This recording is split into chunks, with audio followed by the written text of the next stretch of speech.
Hello, I'm back again with another retro style video for streamertactics.com, and today I'm looking at a new ODE or optical drive emulator that I've just got for my Sega Saturn, which is the Fenrir Duo. So the Fenrir Duo means that it's compatible with 20 and 21 pin Sega Saturns, which means that it's compatible with all Sega Saturns. So this video is going to go into how easy it is to install, because it is really easy, and how it plays, and a little bit into how useful it is for streaming, because that is the point of streamertactics.com. But a bit of background first on the Sega Saturn on ODEs, why I got it, and perhaps why people who are watching this video are thinking of getting it. So I actually never had a Sega Saturn as a child. I ended up getting a PS1, and we weren't the kind of family that could afford to have every single console. So in that generation, I didn't have an N64. I just had the PlayStation, then moved on to the PS2 and Dreamcast and so on. But a friend of mine did have it before the PS1 launched, and I was in awe of the machine, because at the time I was playing Mega Drive, and then I saw my friend play Sega Saturn and I was blown away. So as I got older and older, it became a bit of a legend in my head of how good it was. At the time, I always wanted one, and when I became an adult and started collecting a bit more retro consoles, the Sega Saturn was actually one of the last ones that I got. I prioritised the ones that I actually did own first, such as the Dreamcast, PS2 and so on, and then finally on my birthday, my wife got me a Model 1 Sega Saturn, which is here. So the Fenrir is already installed in this and working, so obviously I needed to do the test before the video, but I will dismantle it, show you the inside, and just show you just how easy it is to install and set up. So in short, the optical drive emulator replaces the disk drive and reads off an SD card and sends it into the bus of the Sega Saturn. It's not quite like running a hard drive off it, because the bus of the Saturn, I think, is limited to 23 megabytes per second, so it can't load games any more faster than that. So although the Fenrir Duo is significantly faster than a disk drive, it isn't like the equivalent of an SSD in modern consoles. It is still limited by the technology on the inside. Sega Saturn games in particular are quite expensive. Some of them in particular, such as Panzer Dragoon Saga, at over £200, maybe even £400. And there were a lot of Japanese releases that never came to PAL territories. And this is a PAL Sega Saturn, which is still, the Fenrir does allow it to play NTSC and Japanese games, but it is limited to the 50 Hz output, and I haven't got round to a 50 Hz, 60 Hz switch on this Saturn. I don't think I ever will. When I load up my library later, you will see that most of the games I've downloaded are actually PAL, because I'm in the PAL territory, and I have the PAL games, the original games to play. And I wanted to play this game casually, so although I have done some speedrun videos in the past, I do prefer to play the PAL games in the PAL territory, because the extra resolution I find is a little bit better. And you know, I try to live my life with as little hassle as possible. Soldering, getting things modded is something I avoid. That's why I've got the Fenrir Duo in the first place, because it's convenient, and I prefer convenience and being able to play things easily rather than play things to their absolute potential. Anyway, so this is a PAL Sega Saturn Model 1. You can tell by the shape of the buttons. You can also see I've got a wireless retro bit controller, which I highly recommend. And because I've already put the Fenrir in, and I've got a 3D mounted holder here, which you can see, I think. So I've already bought a 3D mounted holder for the Fenrir, so I'm gonna have to dig my fingers in. A couple of videos I've watched have said that it's expensive, but I managed to get this for 16 quid with the cable. The other thing to bear in mind is that the Fenrir Duo itself needs micro SD, but if you were to get a 3D printed mount, it is the full-size memory card that you need. So bear that in mind if you're thinking of buying one of these with the mount, that is the type of card that you will need. Micro SD for if you're not getting a 3D printed mount, full-size SD if you are getting the mount. There is a strip cable that comes with the mount with a micro SD port at the bottom that goes into the bottom. I'm guessing they did this because if you did micro SD at the bottom, it would be a bit fiddly to get out. And that is pretty much it for the intro. The Fenrir Duo, while I'm at it, also does take the Sega Saturn Kai.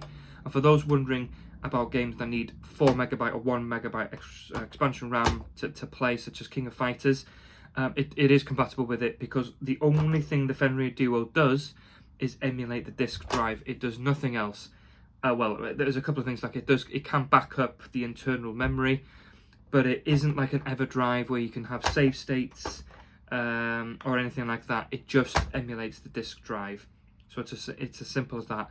It doesn't change any of the outputs. It doesn't force 60 Hz like I've already mentioned, because it's the console that sends the output in a Saturn and not the games like it does with the N64. So if you are after 60 Hz gameplay, then you will either need a 50 Hz or 60 Hz switch, which I think needs soldering, that's why I didn't do it, or you can just get an American or a Japanese Saturn that outputs 60 Hz natively. But if you're like me and you just want preservation and you just want to enjoy your childhood in a convenient way but still play original hardware, then installing the Fenrir on a PAL Saturn gets really good results. I've already recorded quite a bit of gameplay. I've played the original Resident Evil, a couple of the 2D games. I've got Dead or Alive. I've got a few of the games, no issues. So what I'll do now is that is the introduction. I will quickly show you how to install it. So I've already taken the disk drive out, but I will open up my Saturn so you can at least see how it looks, and you can see how the 3D printed mount actually works as well. And I'll give you a little bit of pointers of a couple of things that I found a little bit stressful when I was putting the case back on. And then after that, I'll just power it on, show you this very simple menu. If you've ever had an ODE before, I've got the GD EMU for the Dreamcast, and it works pretty much exactly the same as Saturn and Dreamcast. In fact, there are some ODEs out there that are compatible with both. I don't think I've got another ODE. So yeah, I'll take you through the basics, but it's a short video. It'll be a short article on streamertactics.com as well, because Fenrir Duo has been designed with convenience in mind. And if one of your worries was it's going to be hassle, I don't like opening my consoles, I don't like opening my consoles, then worry not. The Fenrir is really simple to do, 5 minutes tops. The only issue I actually had at one point was the power, small little power adapters that go into the original disk drive were a little bit hard to get out after so many years, and I think one of the screws in this was just the head of it was just a little bit worn down, but otherwise dead simple. So we'll get into it now.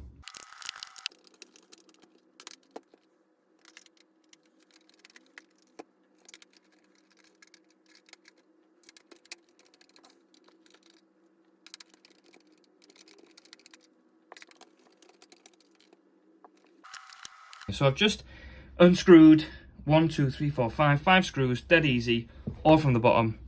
And like I said previously, the Fenrir was already installed at this point. So I'm just going to lift it open so you can see how it is installed. So if you open the disc, you can see the 3D printed tray at the top there, and an extension down here with the Fenrir Duo sitting a bit loose, but it doesn't really make that much of a difference. So I mentioned earlier how the Fenrir Duo uses a micro SD card, which you can see from this extender here, but it goes up and converts itself to a full-sized SD. So now that you can see with your own eyes what I meant by that, something that a lot of people have mentioned, some complained, I'm not really sure why, is the fact that the Fenrir doesn't really sit solidly. It sits a little bit loosely. So this is where the disk drive used to stand, and as you can see, the Fenrir Duo has been designed to just go on it. But I've been using the Fenrir Duo for quite a while now, and I can't see I've ever, not even once, had an issue with it. Other thing from the inside is that you can see that I have a 20 pin model that you can see on this side, and the 21 pin slot is on this side. The Fenrir Duo means that you can't, it doesn't matter what Sega Saturn you've got, it will work. The other one is if you do buy this kit on the the back of this video or otherwise, you can see that the writing on the strip faces outwards, so you know when to put it, and because the gold stuff needs to point towards the reader on these cards here. But you can see the Fenrir Duo is quite small. The 3D plate makes it a bit easier, because if it wasn't for this, you would have to reach your fingers down or there to reach it, and if you accidentally drop the SD card into the tray, you've got to retrieve it. Otherwise, the disk drive, I've already taken it out, but it only took 5 screws. It was dead easy, apart from one thing that I had to pull, but other than that, no issue. So as far as installing it is concerned, it is dead straightforward. What was the other one I had? The GDEMU was slightly easier to install, let's put it that way. But that doesn't mean that this was any trouble whatsoever. So if you're watching this, and you hate soldering, you hate the thought of breaking Saturn by accident, unless you were to be deliberately clumsy, I think it might be impossible to accidentally break the Saturn. It was just that simple to install. The only thing that I did have some issues on was actually getting this case actually back on nice and flush. It took me a few efforts, so I'm hoping to get it first try on this. The reason why it was a little bit funny was a couple of times this stuck out of the back, so it wouldn't close properly, and the other one was this old school sort of machine operated or cog operated thing. So hopefully I can get it first time, otherwise this video could be longer than I'd hoped. And the other one was that I found it quite difficult to get the reset button to fit exactly where it needed to be, and I've done it again. So I can see here that the reset button isn't quite touching the button. So if I was to put the screws back in at this point, I wouldn't be able to reset any games. And this is annoying because the power button is exactly where it needs to be. So I'm gonna give this one more go, and then if I don't get it, I'll just stop the video and then I'll just resume from when I finally got it to work again. But I did want to highlight this issue. It is a fairly minor issue, to be fair. I did obviously eventually get it working, but it did mean that it was a little bit of an extra faff to get it done. And this is how the 3D printed tray can cause this sort of problem here. Right, so I will resume, and I'll plug everything in. You'll have another quick look here at everything together while I fiddle and try to get the case back on properly. But when the video resumes, I will have plugged it in, and you will be seeing from the actual in-game footage, so you can judge the quality of the gameplay for yourself. When you've plugged everything in and the Fenrir is in, and you've got some stuff on the memory card, I'll show you the folder structure. I'm not going to go into any sort of tutorial, because to be frank, the menu system, how you download ROMs, is dead easy.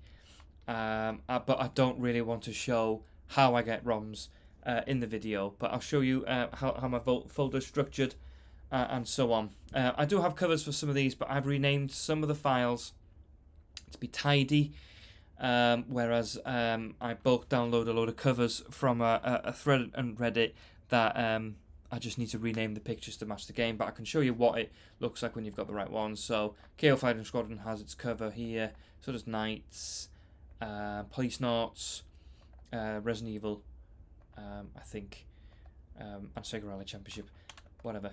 But either way, this is a review just on Fenrir, so I'm going to play just a couple of different games of different kinds for you here. So I'm going to start by playing just the classic, so you can see what something like Virtua Fighter 2 looks like. And to really just demonstrate that what you are getting is an authentic Saturn experience, because quite frankly, it's not an emulator.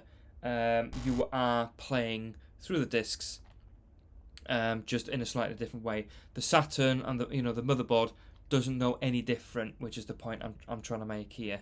So when you're looking at this footage here, it will look like what a real Saturn should look like.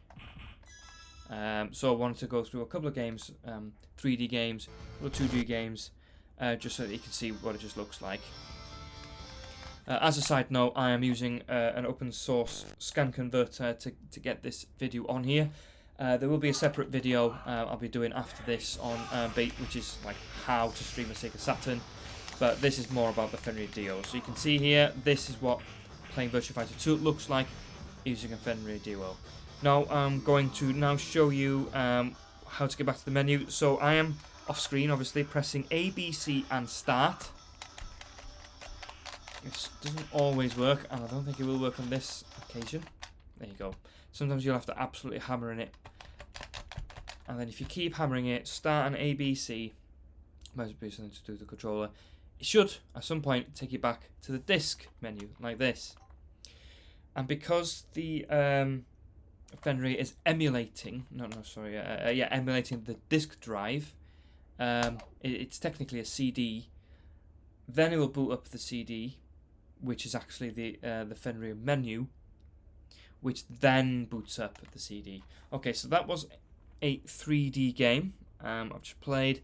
I'll now get a 2D game, and I'll play an exclusive because Sonic 3D is one of my favourite games. I know I said I'd go from 3D to 2D, but Sonic 3D is a 2D game really, 2.5D at best, but it's certainly not a 3D game. A bit of cheating from Sega naming the game this way. The loading times are slightly faster, but I'm not sure if you would actually notice them because regardless of running off an SD card, the bus is still the same, which I think is 22 megabytes per second. So regardless if you put an SSD in there or any other sort of media, it cannot exceed 22 megabytes per second because that is the limit of the bus of the internal components of the Saturn. So based on that sort of bus, some games may appear faster than others. The games really where you might notice the biggest difference are the games which are notoriously slow loading. I've just recently completed a long play of Deep Fear, which has a lot of loading screens, and the loading screens are also quite long. They are still quite long even with the Fenrir, but you can certainly tell the difference there anyway. So this is Sonic 3D, which is an enhanced port of a Mega Drive game. So this isn't really a Saturn game, it's an enhanced port. But anyway, yeah, working as you would expect on a real Saturn, which is the point. Now I'm going to use that trick to get back to the disk drive one more time to play something a little bit more complicated perhaps. So it keeps taking you back to here when you want to reset. You can also you can actually press the reset button on Saturn itself with the power on and off. But I actually prefer to press this. While this game, or I'm thinking about the new game, I just want to touch on multi-disc games. Most multi-disc games have a save point in between changing the discs, so changing the disc isn't a problem. But one game doesn't, and that is Deep Fear. I have completed Deep Fear, that you can tell if you watch the long play. And essentially, what I did with this to change the disc on Deep Fear was I opened up the case. I pressed the A, B, C and start trick to get back to that disk menu. I booted up the second disc of Deep Fear. It loaded the game as if it wasn't going to do what I wanted it to do, but lo and behold, it carried on exactly where I'd left off. Then I saved within that game, and that was that. So yeah, multi-disc games work perfectly fine with Fenrir. I've done it myself, so I can attest to it. So anyway, I've played it at Virtua Fighter 2. I've played Sonic 3D. I will now play... What's another good game to show? I'll play Ultimate Mortal Kombat 3. Then I'll finish off with Sega Rally Championship. This is just simply a demonstration of when you've got Fenrir installed, what do the games actually look like for you as an user. It really does depend on your monitor, though, really. But this is more about Fenrir Duo itself rather than anything else. If you're watching this after I've done my video on how to stream a Sega Saturn, I would check that out on exactly what steps to do to get the best sort of results.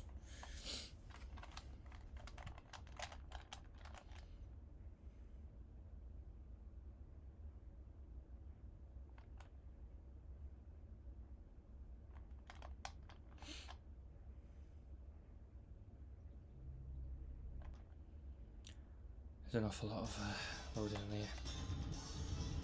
I'll just go straight in. Ultimate Mortal Kombat 3 was one of my favourite games on the Mega Drive, believe it or not. Never actually played the Saturn version at that point in time. Took me quite a few years to experience the better part of UMK3 and how much better than Mortal Kombat Trilogy I suppose it is. I will play as Scorpion.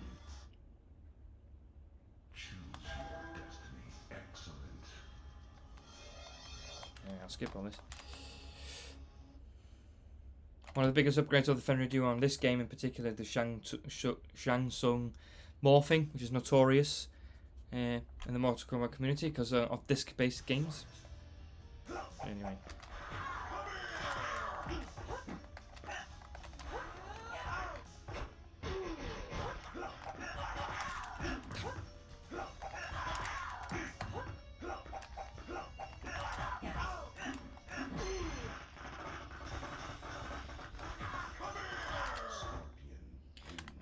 That's enough of that. Finish off with Sega Rally Championship.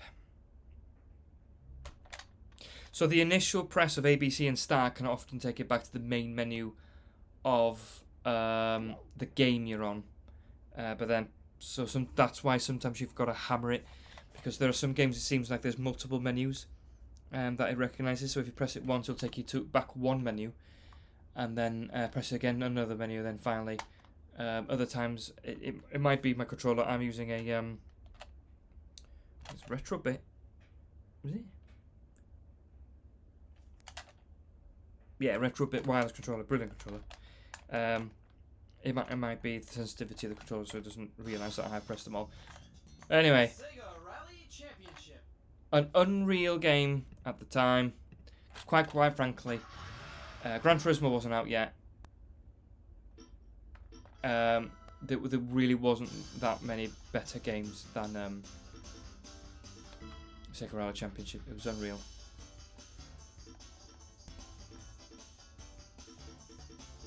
I'll just play this. This is just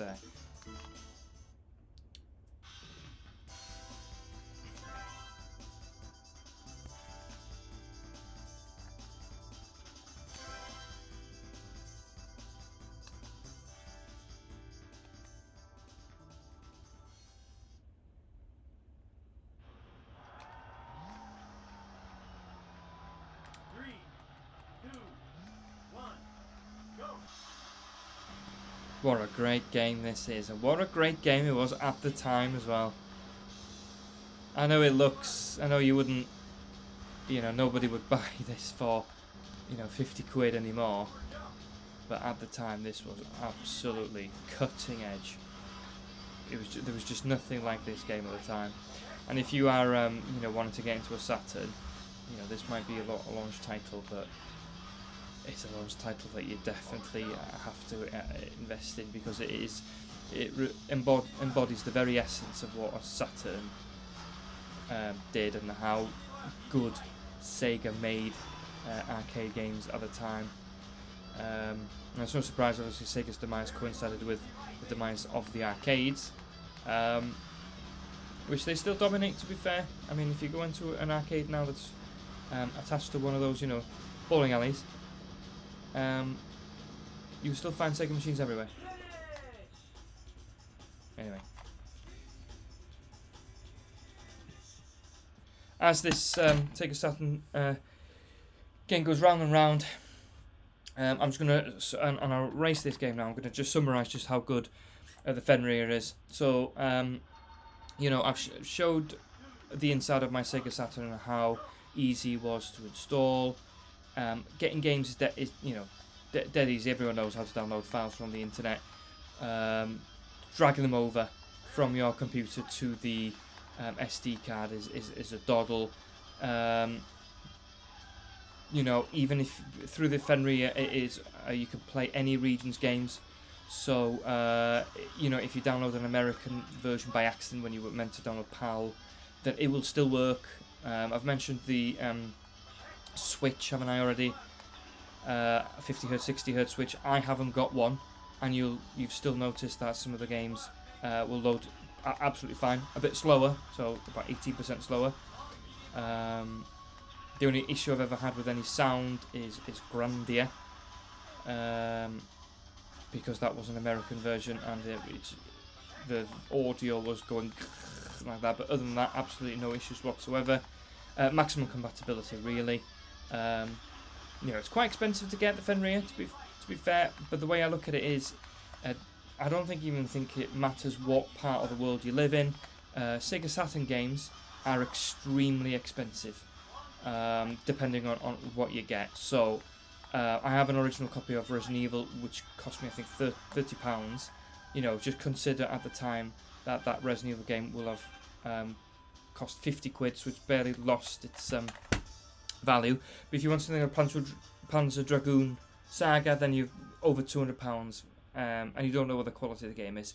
So Fenrir is expensive, but if you're really into Saturn, it's a cheap way to play authentically without the need of emulation. So I've rounded it up for the millionth time now. Dead easy to install. Arrived quickly from the place where I got it from. Absolute no hassle. I've never struggled with any part of using it, and the output is absolutely spectacular. I've really enjoyed my Sega Saturn more than ever, and it pretty much is all down to the Fenrir. And I feel the same way towards my other consoles with optical drive emulators. It really has preserved my childhood memories, and it's fantastic. So thanks very much for watching this video. If you got any comments or recommendations, let me know. My next project is to give a bit more detail on how my Sega Saturn is hooked up to produce this video that you're looking at literally now, so that if anyone wanted to actually stream their original Sega Saturn like I do from time to time, then I'll show everyone how I do it. Thanks very much for watching, and I will catch you next time.